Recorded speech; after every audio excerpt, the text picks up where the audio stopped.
Hmm, waktunya Bible Study. Perjanjian baru. Korupsi.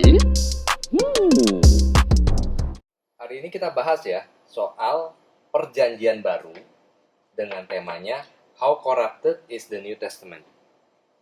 Karena banyak pihak-pihak menyangsikan soal masalah perjanjian baru ini. Nggak sah, manuskrip aslinya nggak ada, banyak juga kontradiksi-kontradiksi katanya antara satu manuskrip dengan manuskrip lainnya.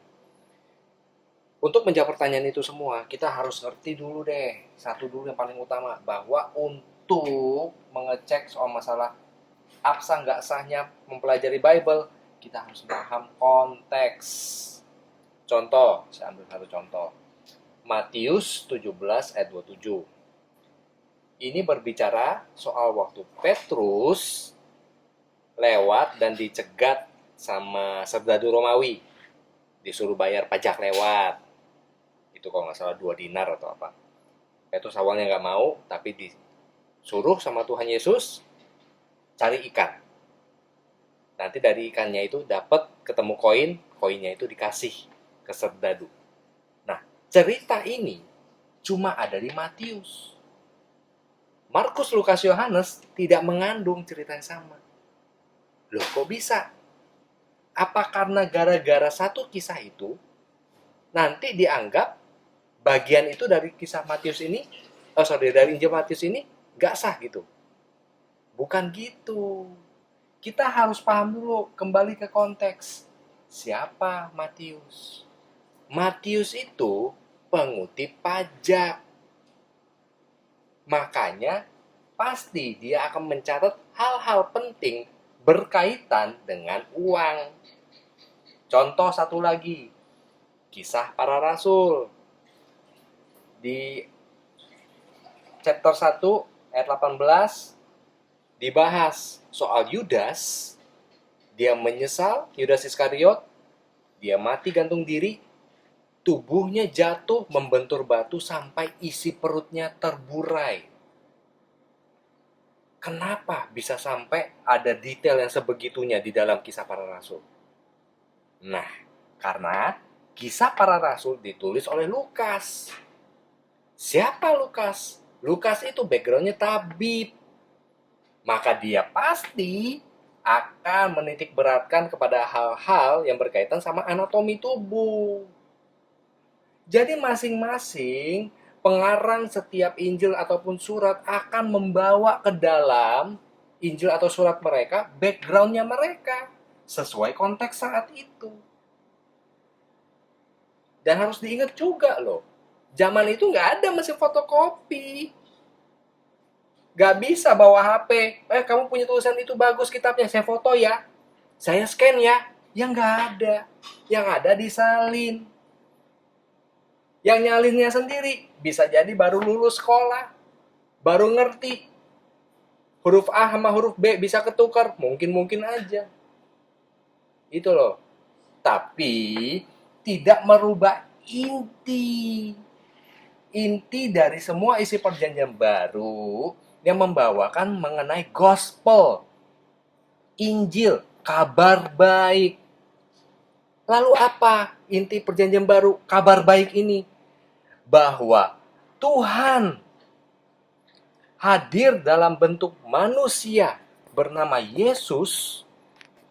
Dia mati di kayu salib menebus dosa-dosa manusia dan bangkit di hari ketiga mengalahkan maut dan terangkat di surga dan sekarang sedang menyiapkan tempat bagi kita semua para mempelainya. Dan dia akan datang di waktu sebelum masa kesusahan menjemput kita di awan-awan permai. Itu kabar baiknya. Dan itu tidak ada perubahan sedikit pun. Apapun variasinya. Ya. Lalu, apa benang merahnya antara perjanjian baru dengan perjanjian lama? Benang merahnya adalah nubuat. Bukan lubuat ya. Nubuat. Prophecy. Kita lihat. Mazmur 22 ayat 16. Ditulis 1000 tahun sebelum Masehi. Sudah mengatakan bahwa akan ada satu sosok yang tertembus tangan dan kakinya 1000 tahun sebelum Masehi, 1000 tahun sebelum kelahiran Tuhan Yesus. Yesaya 53 ayat 5 berbicara mengenai seseorang yang menanggung dosa orang lain, orang-orang semua manusia, dan dia dipukuli, disiksa untuk menanggung dosa-dosa itu. Dan kalau kalian baca Yesaya 53 ini, satu bab ini semua, siapapun akan paham bahwa yang dibahas di Yesaya 53 ini adalah Tuhan Yesus. Termasuk bangsa Israel sendiri, makanya Yesaya 53 tidak pernah dibacakan di sinagoga. Karena mereka menyangkal Tuhan Yesus tentunya sebagai Mesias. Zakaria 12 ayat 10 membicarakan hal yang sama, bahwa akan ada seorang yang menanggung dosa dan ditembus dan dilukai 500 tahun sebelum Masehi. Nubuat-nubuat ini tergenapi di dalam perjanjian baru. Kabar baik.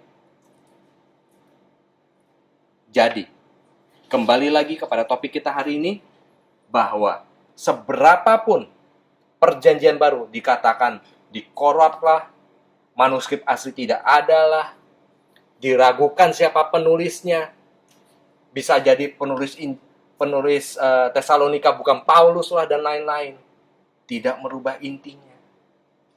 Dan mereka yang membantah itu tidak bisa membantah benang merah nubuat yang ada, mulai dari perjanjian lama sampai ke perjanjian baru. Dan bahwa kabar baik itu adalah apa? Bahwa kita orang-orang percaya akan selamat, tidak akan terkena dalam murka Tuhan. Kita akan lolos dari kesusahan besar. Dan kita akan dijemput dalam rapture. Maranatha.